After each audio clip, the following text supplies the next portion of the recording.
Hello, my wonderful people around the world, my Biafran people, my African people in general, lovers of peace, people that love justice, my Nigerian people, for those that claim to be Nigerians, I say welcome to today's. I hope wherever you are doing all well. After thanking the Lord in heaven, Chukwu Okike Obioma, for preserving our life till this moment. I came across this information and I would like to share it with my wonderful viewers for us to know what is going on, especially in Africa. This is M's Special. M Special has come with a matter very close to my heart.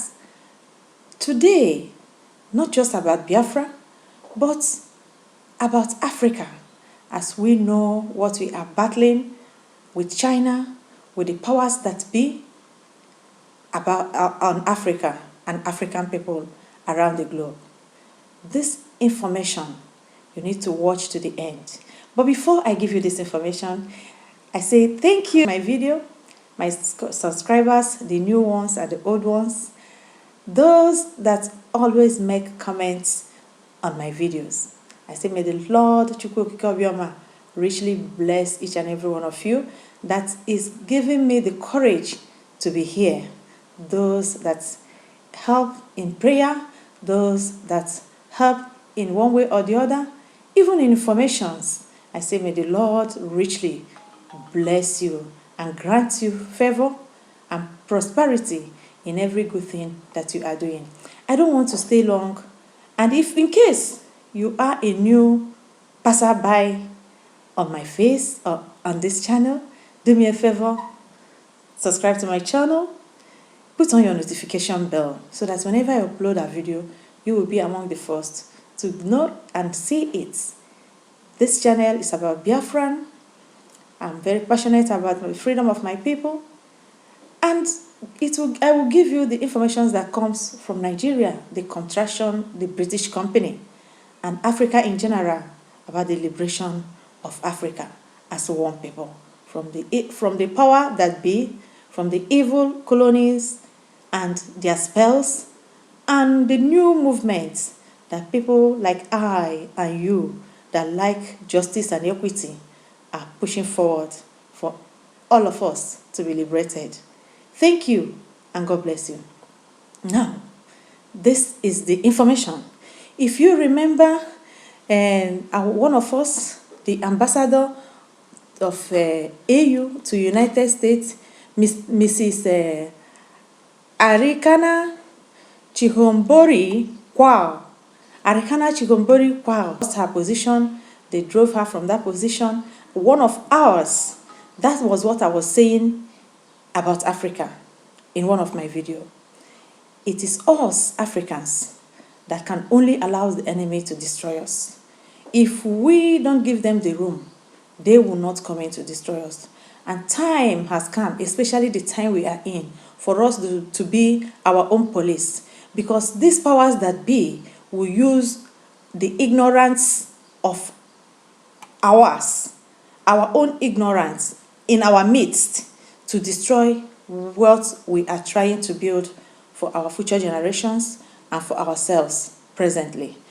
Listen to this interview and you will get where I am going to. It's better you listen by yourself and you hear with your ears what is unfolding, and you get yourself prepared on how we are going, supporting our leaders that has caught the vision, and educating those that haven't, and pushing aside those that are saboteurs to our struggle for freedom in Africa. Listen to this. Folks, the African Union has come under fire for terminating the appointment of Arikana Chihombori Kwao. Is that right? That's correct. Okay, got it. It's ambassador to the United States. Now, a spokesperson for the AU chairman's office says that she has come to the end of her political appointment after spending 3 years in the position, but her supporters believe that she is being punished for her views. Joining us now for an exclusive interview about her dismissal is the former AU ambassador to the United States. So, okay, so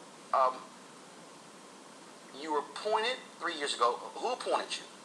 It was the then chairman of the African Union, Her Excellency Nkosazana Dlamini Zuma. And who made the decision to end your tenure? It was the current chairperson, His Excellency Mustafa Faki Mahamat. All right, and so did you have any knowledge that they were unhappy with your performance? Was it something that you said, something that you did? Did it catch you completely by surprise? It wasn't really a surprise. I think based on some information I had been privileged to, which I really can't disclose at this time, about 5 months earlier. So it wasn't really a surprise as such. And so this cause, I mean, this has been lots of discussion back and forth, obviously, from your supporters. And they say that your breakdown of the history of how modern-day Africa was created, colonization, and the control or impact France has had on many African countries is why you were let go. My supporters feel that way, and there's some suggestion, there's some evidence. Like I said, I'm not privy to that information, but I will. There is some evidence to that effect. Yes. So you believe that that France is still trying to silence you? Do you believe that? Let me put it this way. Maybe I lasted longer than I probably would have based on my views on France. And it's not even my view. It's basically stating the facts in terms of what France is doing to Africa. What they're currently doing? What they're currently doing and have been doing for decades since the quote-unquote independence of the former French colonies, yes. So what is happening? Because look, the reality is a lot of Americans are not necessarily hearing about what's happening in African nations. 7 of the top 10 fastest growing economies come from Africa, but you also have a significant impact of the Chinese in many African countries as well. And so, do you believe that the government of France still has a lot of control over a number of African nations of their former colonies? They have significant control over all of their former colonies, specifically 14 of them. Just to give you the highlights of what they did when they were giving the independence, so to speak, to their former colonies. They forced them to sign a document which they are calling the Pact for the Continuation of Colonization. You have to understand, on one hand, they are saying we're giving you independence, which turned out to be mostly political independence, but that you also have to sign this document, which is titled the Pact for the Continuation of Colonization. So you're going to be independent, but you have to agree to continue to be colonized. So 2 countries said absolutely not. We are not going to sign those that document. Those 2 countries? Mali and Guinea. Okay. And what the French did, they went into those 2 countries, took everything that they thought they had brought to those 2 economies, poured concrete into the sewage pipes, and completely devastating the 2 economies. This was done as a way of letting the other countries know that if you do not sign this document, this is the fate that awaits you.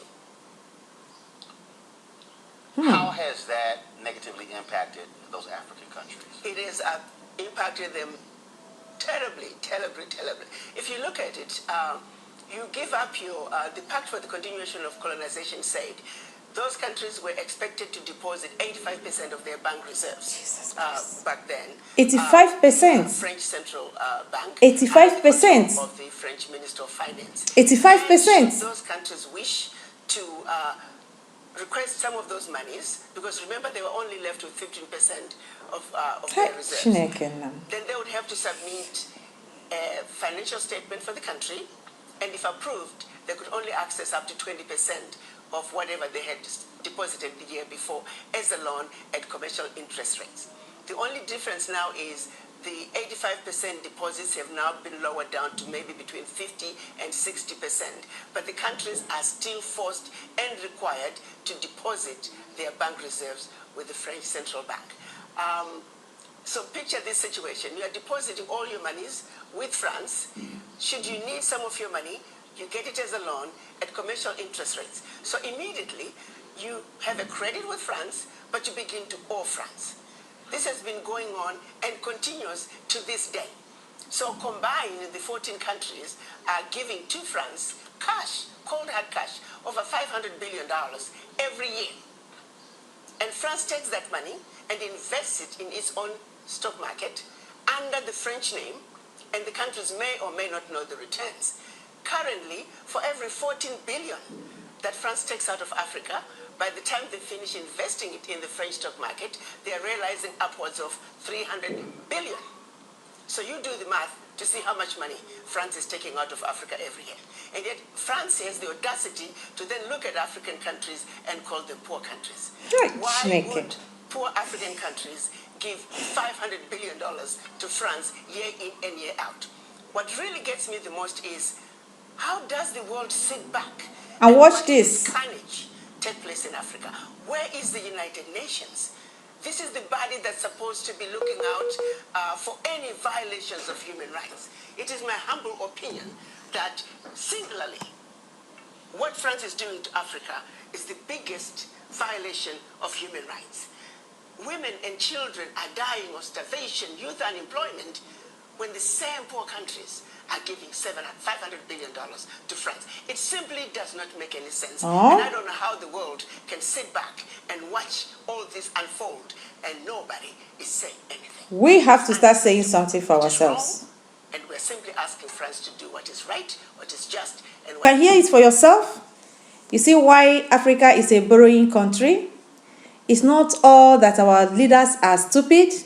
It is the agreements signed by the colonial masters against the African wish. So, when we know this, we must send our own that is for us to represent us in the every international arena, so that by taking such steps, we will get the root to the root of our problem. And we will fish out our own that has allowed his or her ignorance to keep the African citizens in poverty by supporting this type of wickedness of man, of the colonial masters against Africa. They call us poor country. They take everything we have. We are feeding them. Their social life is coming from Africa. Their children are not working. They sit at home. They are paid good money. They have good cars.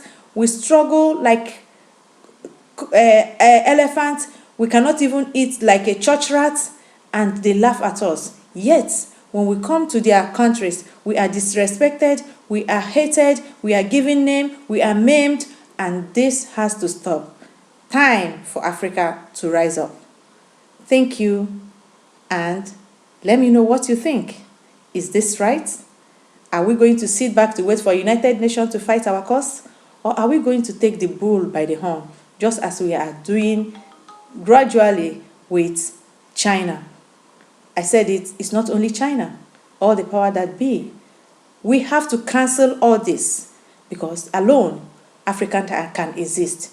For Africa, for Africans in Africa. Thank you.